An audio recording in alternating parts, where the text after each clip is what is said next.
I once broke Bob Marley's toilet. These team. Wow. When was this? This was in the 90s, because must have been about 8. When did Bob Marley pass away? Bob Marley passed away in the 80s, but I mean, I just broke his toilet, I didn't. Oh, yeah, I'm not accusing you of anything. Yeah. Where is Bob Marley's toilet? In Jamaica. So is his house like a museum now? Yeah. You can go around and look around like Graceland. Yeah, you can have a go little look around the museum and you can use the toilet. Well, that's the... OK, so this is his private toilet. So it's not for use by... No, I wasn't meant to be in there. Right. I need to go toilet badly, and the other toilet was real far away, and I'm drinking, like, a big bottle of water the whole way. Yeah. And I'm being really annoying to the tour guide. Deliberately? No, just because I was this annoying kid, innit? So, like... Thank God you grew out of that. Yeah. So as I'm talking and talking, my mum's telling me to shut up, and the tour guide's like, no, he's the future, let him speak. And I kept on asking questions, and then by the end of it, he was like... What kind of questions were you asking? I was just like, what's that? Who's that? Where's Bob? You know what I mean? Are you sure you weren't playing Guess Who? Yeah. By the end of it, he was like, this kid needs to shut up. Right. And then I was like, I need to go toilet badly. And I've rushed in, and it's sort of been slippery on the floor. And I was like a real fat kid as well. And I've just gone in, I've hit the toilet, and it's sort of just come off. What, the Lucy? Yeah, not the Lucy, the actual toilet freak. The pedestal. Yeah, the actual pedestal. Porcelain bit? Yeah, The the actual porcelain. The porcelain, comes... yeah, it's like shifted round. Wow. And as I've tried to get up and I'm slipping and I'm panicking, I've pushed it more and I've broke Bob Marley's toilet. When he opened the door and you were there in a pool on the floor with a broken toilet, did he still think you were the future? No, he was so mad. Really? Like, I've never seen a Rasta man not be that chill. So you're lying on the floor. What did you notice? Did you get up, stand up? Hey, that was good. I'm quoting a Bob Marley song for comic effect. Has anyone been to Jamaica? What's that got to do with it? Well, because I want to know if there's a Bob Marley house that you can walk around. Oh, probably. Oh, well, that'll do then. Thanks for the evidence. I think it's true, you know. What do you think, Victoria? True. True? Yeah, I've gone against myself. OK, I'll say it's true. You're going to say it's true? OK. Jamali, truth or lie? It is true. Yay! When an earthquake struck the restaurant I was in, I mistook the shaking people for excitable diners. Dave. OK, so where was this restaurant? It was in Los Angeles. And when was this? 2019. So you were a diner in the restaurant? Yes. I had just flown in that day, and so I was feeling a little bit out of sorts, and the first thing I did was to go and get some food. Yeah. And the people who were sitting behind me, like on a banquette, back to back, their food was being brought over, and the food got onto their table, and the seat started going like this. And I thought, oh, they must be hungry like me. I love the idea that you're going, is that an earthquake, or is that just Americans moving? So you thought the banquette was moving because the people behind you were wiggling with excitement at the sight of food? Because basically I'd done the same when my food came and you over. were a bit jet-lagged, hungry, sitting there, I'm eating these, wiggle, wiggle, wiggle, oh, they're excited, their food's arrived. And then, when did she said it with a bit more pizzazz, though. Yeah. When did you... trying to encapsulate... Wiggle, there's an earthquake. I'm trying to encapsulate... I know what happened. I'm only doing it for the money nowadays. Just get on with it. It's 50-50. We'll say lie. I don't care. I wanted to be an actor. No, I was trying to encapsulate the jet-lagged feeling, and obviously some of my own personal and professional disappointment leaked out, as it does in all of my work. So you feel the wiggling, oh, they're excited for their food, you carry on eating. When do you discover that something else has happened? When I got back to my hotel and looked at social media. Oh, really? So hang on, even in the restaurant, you're in the restaurant, there's lots of people wobbling around everywhere? And there weren't any gasps of surprise or fear? I just assumed there were gasps from the loud Americans who were getting some fried chicken behind me. You see, but I'm with Jenny. See, I get excited when food's coming out at a restaurant. I go, hey. Really? Bobby. Do you really go? I do. When I see it, I just have visions of Ant and Dec going, "Can you keep it down, Stephen? It's a bit embarrassing." So what are you going to say, David? What does your team think? I think this is definitely true, because if it were not true, she would have made it bigger and she would have said she'd lost a heel or something like that. Is that your version of making things bigger? We're doing a movie about an earthquake. We need it to be big. What about losing a heel? Perfect. Write it down. Are you convinced by I'm Deborah's convinced by argument? Deborah. Well, I think it's probably true. Let's find out. Jenny, was it true or were you telling us a lie? That was a total true fact. It once took me 5.5 hours to cook macaroni cheese. Please, Steve. Is it homemade macaroni, as in you made the pasta? No. It was dried macaroni. How long does it take to boil macaroni? 10 minutes? It's not just 10, boil 12. it. There's more to it. There's more to it than that. There's a lot to making macaroni cheese. There's it's more- not just boil. You have to, you know, make a roux, which is like a white sauce, but be careful because it goes lumpy and. 5.5 hours long. You may be helping him out here, Joe. Oh, if sorry. this is like, how do you make macaroni cheese? You make Joe? a roux and. What's it a can roux? go Tell us lumpy and. How would you make a roux? And don't say you had it off with a kangaroo. We could have a little Joey, couldn't we? That's good. That's very good. Don't need your pity. I do a bit, but I was following a recipe, so I remember it had 4 different types of cheese in it, but it got. Do you remember the types of cheese? Mozzarella. Not really. All right, let me rephrase the question. Could you name any cheeses? Was there a specific occasion? Was this for someone's birthday party or your birthday or...? We were on holiday. Who's we? It is my family and another family. And is it your job to cook for everybody? Not after that, no. The whole thing got held up because somebody stole some of the cheese. Who took your cheese? Well, I can't remember who it was, but I do remember that actually at that stage I said I'm not doing the meal at all anymore. So... Where were you, Joe? Where did this happen? Cornwall. So somebody came and took one of the cheeses and you needed 4 cheeses. I had 4 and I had it all laid out because I like to get everything kind of meticulously ready. So sort of 2 hours in, all I'd really done was get all the ingredients into... I think I've seen too many cooking shows, so I like to have all the ingredients in all the special pots. All pre-weighed on a saucer. All pre-weighed, yes. But is anything being cooked at this point? Is the macaroni on? No, nothing, no. You haven't cooked anything. All you've done is lay out the ingredients. Also, there was another delay, which was that I had to move the car, so... Was it in the kitchen? No, it was parked. It was blocking one of the neighbours'... arteries. Drives or something, so I had to go and move the car, and then I couldn't find anywhere else to park because it was these like really, really narrow lanes. So I was just getting further and further and further away from where my family were. Why couldn't someone else park it for you? Because of insurance and, you know... Yeah, but no one would have seen you. You're in the middle of nowhere. They wouldn't have seen it, but, you know, you can't muck around. Joe, what are you thinking? I think it could be true. Really? So I read something the other day, and this woman was complaining about her son. She said she asked him to empty the dishwasher, which is the one thing she asks him to do every day. And she timed him, and it took 4.5 hours. And that was because he was just kind of teenager-ish. At one point, apparently, he said, "I've just got to go and have a rest." So I think it's possible. Joe strikes me as a man that's not in a rush. I would like to be with him in a fire. Bobby? So let's lean towards true. OK, we'll say true. You're going to say it's true? OK. Yeah. Joe, was that the truth or was it a lie?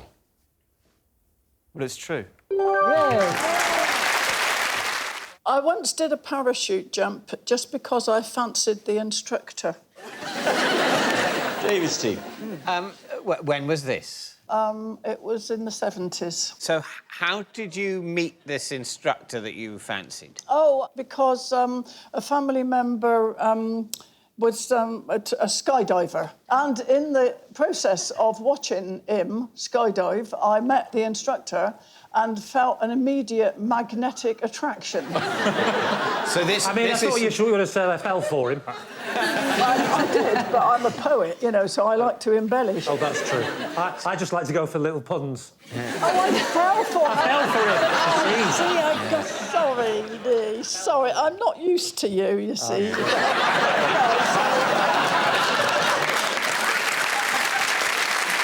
Describe him to us then. What was it about this man that was so attractive? He wore a lot of straps. Oh, hello. All right.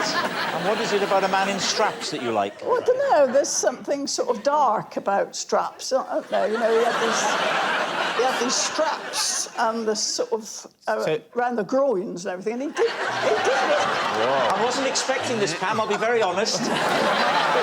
Do you recall his name, Pam? Yeah, Doug. Doug. This is the Vale of the White Horse accent, of which I'm exceedingly proud. So how did you take it a step further? Well, with him? I volunteered to learn how to parachute jump. Yeah. And did you have to have straps as well? Oh, indeed, I did. Are you strapped to Doug as well? Because I've done this. No. And you're on the front. Well, I was, like a little baby in a papoose. Oh, no, this was... No, Lee, it was lovely. I've never felt so safe. Which way were you facing? Or facing away. All right. So... Listen, this is for wimps. This is for wimps. This I did alone. You weren't strapped to Doug? No, I was not strapped to Doug. I would have thought that would have been the whole point. Well, no, but I didn't find out until he hit me on the shoulder and said, go. The old romantic. So what's the time scale of this? There's the day you go with a family member who's a skydiver. What was your plan that day? That you were just going to go up in the aeroplane that your family member was going to jump out of? I wasn't going to go up in the airplane. I was just going to go and watch. And then I noticed the instructor reclining in the hangar, looking steamy. Did you talk to him much? Yeah, I did. I said, how do you get into this line of business? Nice. Yeah, with the classic head wobble of seduction. Did you have lessons with Doug? Yeah. Oh, tell us about those. Was he a West Country person? No, Where he was wasn't. he I don't know where it came from. Well, what was his voice? Oh, it was received English. It was one of these. Now, you listen to me, Ayres. That's right. He said, oh, Let me just tighten this strap. Hang on, let me get this one. That's better. Let's stop the blood. Now. He didn't say anything lascivious like that. He was a perfect gentleman with beautiful received English, and he said, I think you're going to enjoy this. Well, your heart was aflutter at that, wasn't it? All right, so what are we thinking? Richard, what do you think of this? It sounds reasonable to me. At first, I didn't believe it, but you were going, look, this is just a thing that happened. Like, you just wanted to get your story out. So what's it going to be, David? That's definitely true. Yeah. There's no doubt in your mind. No doubt in my mind. I can picture it entirely. All right, they're saying it's true. So, Pam, was it true or was it a lie? My story was true.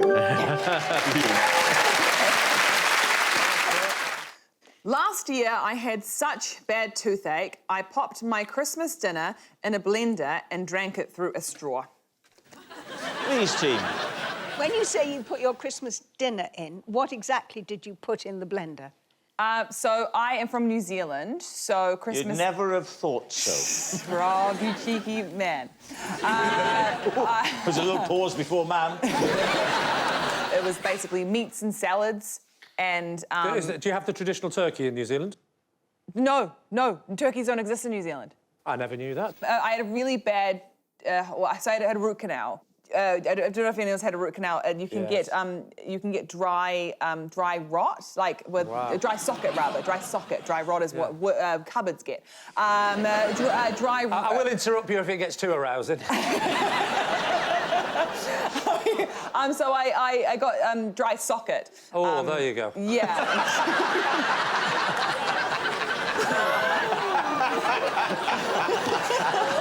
So it's very bad with root canals, and so I couldn't chew, I couldn't eat anything. But how much of it did you eat? Not too much, and it was quite thick to get through the straw. I mean, it was quite disgusting. What's it going to be?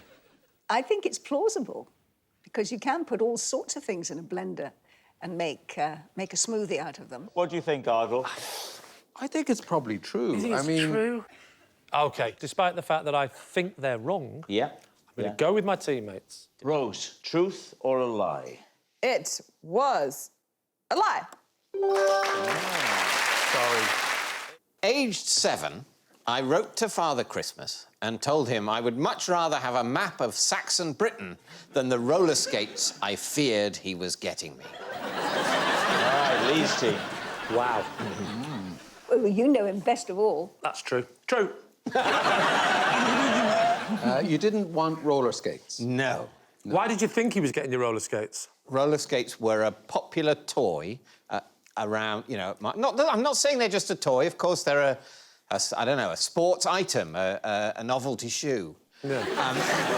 But roller skates were being given, and I hated the thought of them. What was the attraction of the map? Well, I'm quite interested in history, and we'd done the Anglo-Saxons at school that term. Did you get the map? I did, yes. Do you still have the map? No.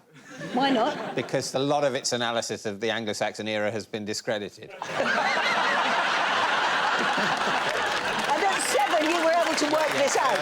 In fact, it was a very simplistic view of the way England was then, with these small number of rigidly divided kingdoms, and we just can't know that it was like that.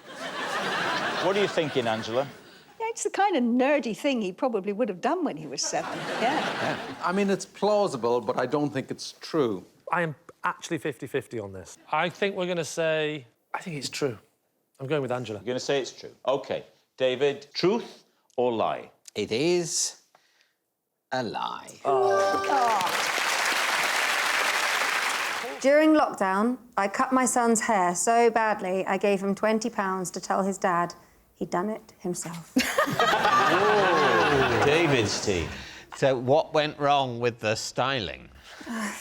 I am really bad with cutting my son's hair. I've tried a few times with different kids, and... All your own, though. Yeah. What was the look you were going for? Just to make it shorter, just a trim. And if you had to pick between, say, mine and Rob's and Lee's, what would have been the dream style? Yeah.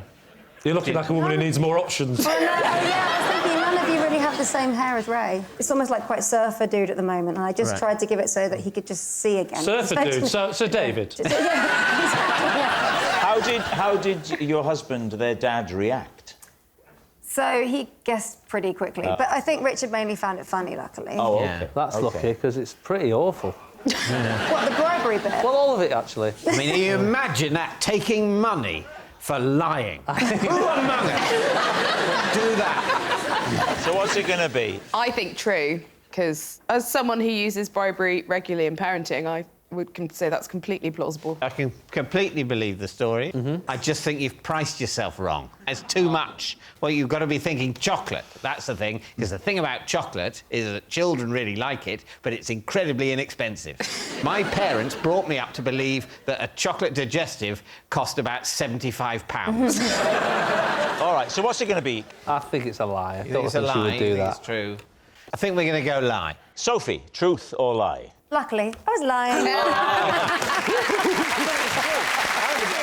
Whenever I'm in the recording studio, I can only rap in complete darkness. Well, David, what are the chances that somebody else has the same method as you? What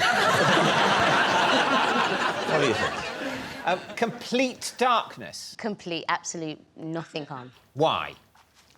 Because I don't like anybody to see me when I'm performing. It's a bit weird, actually, when I think about it. But you've got, like, 60 million views on YouTube. It's different, though, because it's just me and the cameraman. And then, you know, when you get into the studio, it's quite intimate. I feel anxious about the fire escape light. What do you do about that? Classic Mike. She's talking rap, you're talking health and safety. So let me ask you this, then. If it's total darkness, you can't be looking at any lyric... I was going to say sheet music, but I suppose if you're rapping, it's not that. I'm so sorry about my granddad. You can't be looking at lyrics. Have you memorised the lyrics, or are you improvising the lyrics? Sometimes I will be prepared, so I've already written the lyrics in my phone. Well, for your generation, the phone is a companion, isn't it? It's more than it is for Lee, which is sort of a lifeline. It's a... it's a friend, isn't it? Yes, it is. Have you got the red button in the bathroom now as well? Yes. And what about the other musicians in the studio? So there was a time when I randomly ended up in studio with Peter Andre. Peter Andre? Yeah, so weird, isn't it? Wow. And But his orange glow just lit up the room. but he genuinely was saying, you know, what are you doing? I was like, this is the only way I can record. So how did it come about? So that came about because I was on the Celebrity Circle. Lisa, for the sake of older guys like Lee, just explain the circle and what it was. Right, so the Celebrity Circle, it was basically... It's like a text screen, and you can only So, text... Rob, can you explain what texting is? It's just that little thing on your phone when you For press Lee, send. can you explain what a screen is? It's not that thing they bring round the bed when they change your dressing. It's a different sort. For Rob, could you just speak a bit louder? For Lee, could you not make any sudden movements? Could you take Rob to the toilet?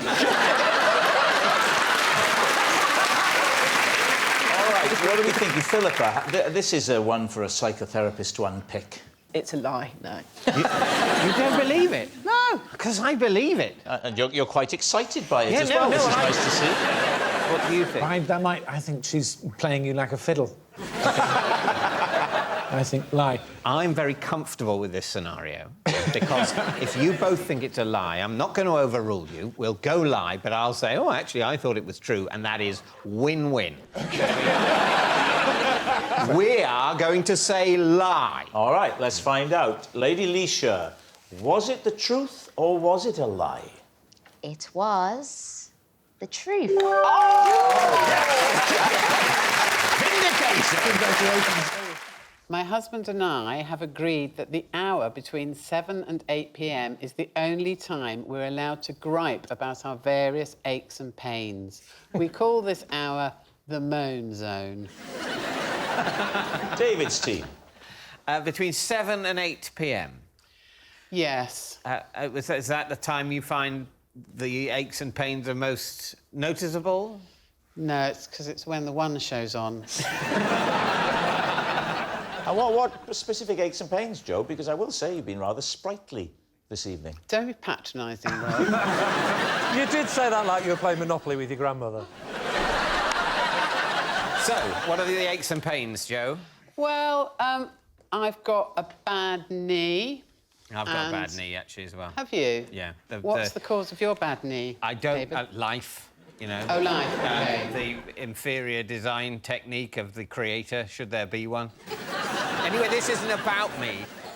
Joe, what happens if you moan outside of those hours? Like, do you have, like, a moan jar where you... No, the other one can say anything they like to the other one to shut them up.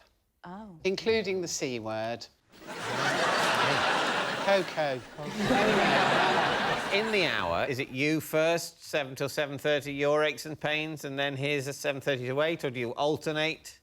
I'll see your knee, I raise you a coccyx. This is what David's like when he's chatting up women. Well, it's not that formal, really. Is this ringing any bells with you, Lee? I mean, in your household? I would like to get to that age where you can do the chair where you press the button and it helps you up. Oh, that's nice. Then, you know what I mean? I tell you what, this is going to steal all those younger viewers back from Netflix, isn't it? How old are you, Bobby? I'm a prime number. One more than a square number, but it's a prime number. Oh, in that case, you are... Wait, I've got this. You are 36. Yes. Oh, you are a prime number? I am a prime number, yeah. 37. Yeah. There we go. Yeah. Yes. I mean... 10 points Gryffindor. Thank you. Joe can't believe that Lee has got the applause when she said 37 6 times. In school, sometimes 37. We get clever students, we know they've got it correct. Like, in Parents' Evening, I would say, Joe's doing really well, but sometimes students like Lee, we've got to encourage them in the lesson. Oh, I like you, Bobby. All right, so what do we think? Joe, what are you thinking about this? Well, it sounds true to me. I mean, I think it's a bit weird that we wouldn't believe other people. Yeah. Right, we may be having a bit of a problem here this evening. Yeah. OK. Sam, what about you? I quite like it. It's very constructive. I think it could be true. I think we're going to go with true. You're saying true. OK, Joe, was it true or was it a lie? It is a lie. For 3 months, I shared a flat with a monkey. David's team. When was this? Early 70s. And was it just you and the monkey, or were there other flatmates? Just me and the monkey. It was in Amsterdam. The monkey's apartment was in Amsterdam, and I was... So it was the monkey's apartment? When he says apartment, he means in the zoo. What was the monkey's name, John? Charlie. Charlie. And why only 3 months? Did the monkey kick you out? The thing was, I was kind of monkey-sitting this animal. What did he look like? Oh, he was exquisite. Look, most of you are probably thinking, wow, what fun. You know. And I don't blame you. Sometimes there are things in life that are a disappointment, but living with a monkey isn't one of them.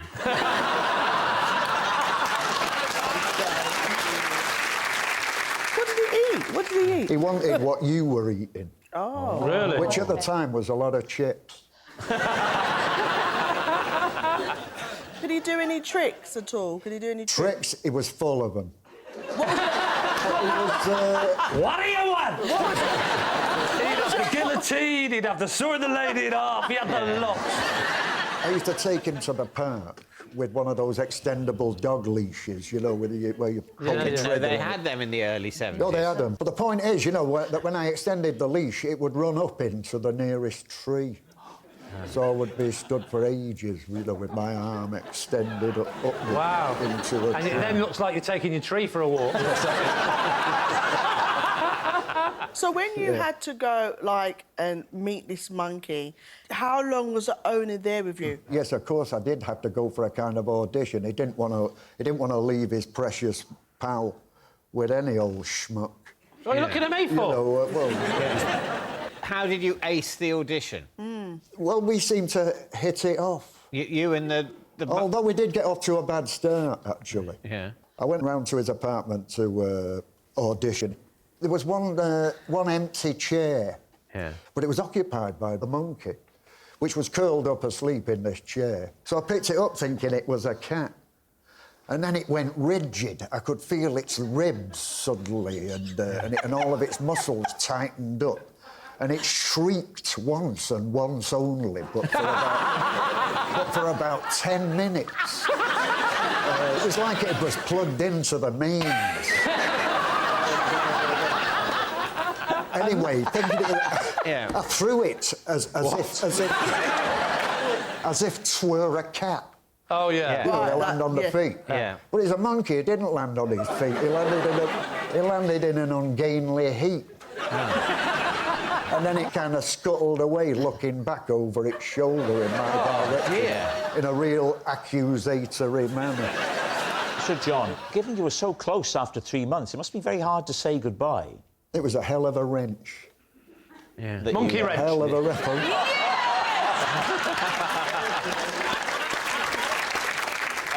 Chris, what are you thinking about this? We could make anything up and it would sound true, but this sounds so plausible. What about you, Judy? If we're being honest, out of all of us sitting on here, if there was one person that we could think of that lived with a monkey for 3 months, who do you think that would be? Oh, yeah, yes.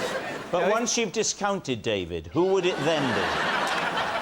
I think it's true. Say true? 100%. OK, 100%. This ain't true. So, John, living with a monkey in Amsterdam, truth or lie? They got me rumbled, it's true.